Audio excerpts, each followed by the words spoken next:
हाँ, बिल्कुल। और एक ऐसी अ, हकीकत की जो शायद कई लोगों को अपनी सी लगे। 70 लाख रुपए का कर्ज, वो भी कोई एक नहीं, 16 अलग-अलग लोन से। ये कहानी है बरेली के सिद्धार्थ और उनके परिवार की। अब देखिए, इस बोझ के नीचे दबना तो आसान है, पर आज हम ये समझने की कोशिश करेंगे कि कर्ज के इस चक्रव्यूह से निकलने के रास्ते क्या हो सकते हैं। हम असली कहानियों और एक्सपर्ट सलाह से जानेंगे कि कर्ज की बनावट असल में होती क्या है, उसे चुकाने की क्या रणनीति हो सकती है और कैसे सिर्फ किस्तें भरने से आगे सोचा जाए। हाँ बिल्कुल, और ये कर्ज की बनावट समझना मतलब बहुत ही जरूरी पहला कदम है। बैंक हमें अक्सर दिखाते हैं कि ईएमआई कम है ना? लेकिन उसके पीछे जो लंबे समय में ब्याज का भारी बोझ छुपा होता है, वो नहीं बताते।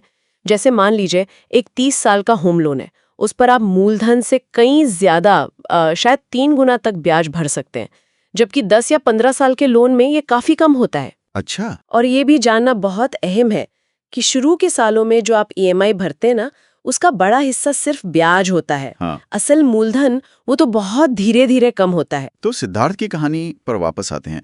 परिवार की कुल आमदनी करीब 1.5 लाख रुपए महीना, लेकिन खर्चे और जो लोन की किस्तें हैं वो मिलाकर 1.5 लाख से भी ज्यादा, मतलब बचत लगभग शून्य। ये देखकर आपके हिसाब से सबसे बड़ा खतरा क्या है इसमें? ये बिल्कुल लोन ट्रैप है, मतलब एक क्लासिक केस। जब आपकी सारी कमाई सिर्फ कर्ज चुकाने में चली जाए और कोई बचत ना हो, तो सोचिए कोई भी इमरजेंसी आ जाए तो क्या होगा।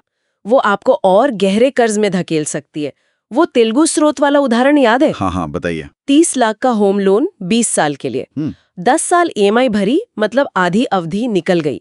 और तब तक करीब 31 लाख रुपए भर चुके थे, लेकिन मूलधन पता है कितना काम हुआ था? सिर्फ 10 लाख। ओहो। बाकी 21 लाख वो सब ब्याज में चला गया। इसी को कहते हैं रिड्यूसिंग बैलेंस। शुरुआत में ब्याज ज्यादा, मूलधन कम। बाप रे। तो फिर इससे निकलने के लिए पहला कदम क्या होना चाहिए? शायद पूरी तस्वीर साफ करना, जैसे सिद्धार्थ ने किया। सारे 16 लोन की एक एक्सेल शीट बनाई, कितना बाकी है, ब्याज दर क्या है, ईएमआई कितनी है, ये तो करना ही पड़ेगा ना? हाँ बिल्कुल, ये सबसे पहला और सबसे जरूरी काम है। पूरी लिस्ट सामने होनी चाहिए। अब इसके बाद चुकाने के लिए दो मुख्य रणनीतियां होती हैं। हाँ, मैंने सुना है एवलांच और स्नोबॉल। ये क्या है? हाँ, एवलांच मतलब जैसे हिमस्खलन। इसमें आप सबसे ज्यादा ब्याज दर वाले लोन पर पहले हमला करते हैं। इससे क्या होता है कि आप कुल मिलाकर सबसे ज्यादा ब्याज बचाते हैं। लेकिन इसमें जो बड़ी जीत है वो दिखने में थोड़ा समय लग सकता है। अच्छा। दूसरी तरफ है स्नोबॉल, जैसे बर्फ का छोटा गोला जो लुढ़कते हुए बड़ा होता जाता है। इसमें आप सबसे छोटे लोन को पहले खत्म करते हैं, भले ही उसकी ब्याज दर कम क्यों ना हो। ओह, इंटरेस्टिंग। हाँ, तो हर लोन खत्म होने पर एक मनोवैज्ञानिक जीत मिलती है, एक सेंस ऑफ अकम्प्लिशमेंट आता है, जिससे हौसला बना रहता है। तो सिद्धार्थ जैसे मामले में जहाँ 16 लोन हैं, वहां तो ये छोटी छोटी जीत शायद हौसले के लिए ज्यादा जरूरी होंगी, भले ही शायद एवलांच तरीके से थोड़े पैसे ज्यादा बचते हों। बिल्कुल बिल्कुल। जब कर्ज का बोझ इतना ज्यादा होना, तो वो मोटिवेशन, वो हौसला बनाए रखना बहुत क्रिटिकल हो जाता है। सिद्धार्थ की योजना भी शायद यही थी कि बचत से पहले सबसे महंगे वाले क्रेडिट कार्ड खत्म करें। फिर जो ईएमआई बैक का पैसा बचेगा, उसे सिस्टमैटिकली अगले सबसे छोटे या फिर ज्यादा ब्याज वाले लोन पर लगाते जाएं। तो हाँ, स्नोबॉल यहाँ ज्यादा कारगर हो सकता है। लेकिन मान लीजिए किसी के पास ईएमआई के अलावा अतिरिक्त पैसा चुकाने की गुंजाइश ही कम हो, तब क्या? मैंने डेट कंसोलिडेशन के बारे में सुना है, मतलब कई महंगे लोन को एक सस्ते लोन में मिला देना, और ये बैलेंस ट्रांसफर या लोन रिफाइनेंसिंग जैसे विकल्प भी होते हैं शायद। हाँ, ये भी अच्छे विकल्प हो सकते हैं, बिल्कुल। डेट कंसोलिडेशन का मतलब यही है कि आप अपने कई सारे कर्जों को मिलाकर एक नया लोन ले लें। उम्मीद यही रहती है कि उसकी ब्याज दर कम होगी और आपको सिर्फ एक ईएमआई देनी होगी। बैलेंस ट्रांसफर ज्यादातर क्रेडिट कार्ड के लिए इस्तेमाल होता है। आप अपना बकाया किसी दूसरे कार्ड पर ट्रांसफर कर लेते हैं, जहां ब्याज दर कम हो, कम से कम कुछ समय के लिए। और रीफाइनेंस में आप अपना मौजूदा लोन, जैसे होम लोन, किसी दूसरे बैंक से बेहतर शर्तों पर, मतलब कम ब्याज दर पर ले लेते हैं। अच्छा। कभी कभी तो अपने मौजूदा बैंक से ही बात करने पर वो शर्तें बेहतर कर देते हैं।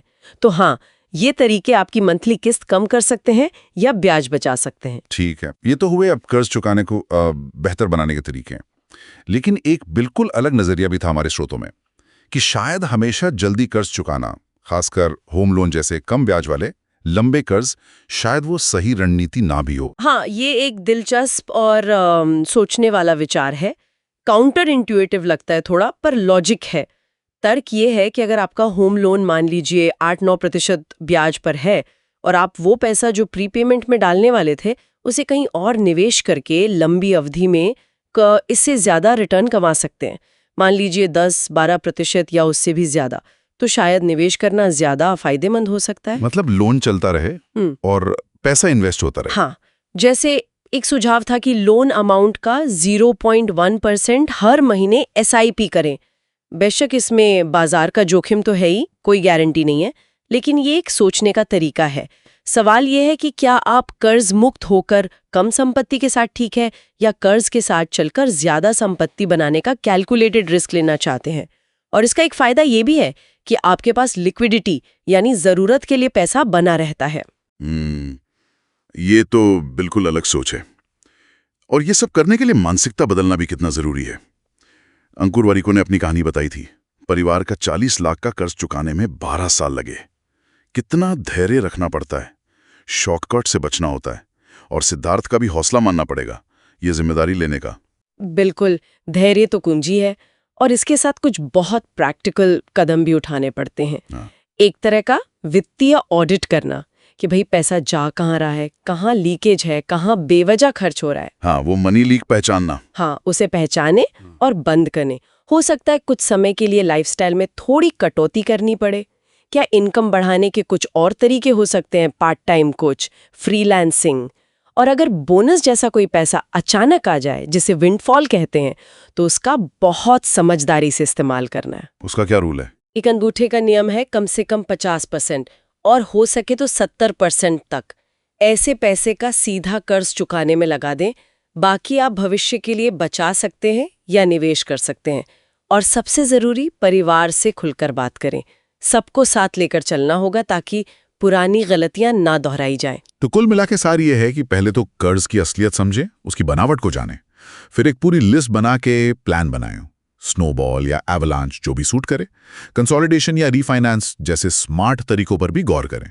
और सबसे बड़ी बात, धैर्य रखें, उम्मीद ना छोड़ें और अपनी सोच बदलें। हाँ बिल्कुल, और अंत में बस एक सवाल सोचने के लिए छोड़ जाते हैं, क्या हर कर्ज, खासकर होम लोन जैसे कम ब्याज वाले और लंबे समय के कर्ज को जल्द से जल्द खत्म करना ही हमेशा सबसे अच्छा वित्तीय कदम है, या फिर कर्ज चुकाने की रफ्तार थोड़ी धीमी रखकर उस पैसे को सोच समझकर निवेश करना, क्या वो लंबी अवधि में आपके लिए ज्यादा संपत्ति और सुरक्षा बना सकता है? इस पर विचार करना जरूरी है।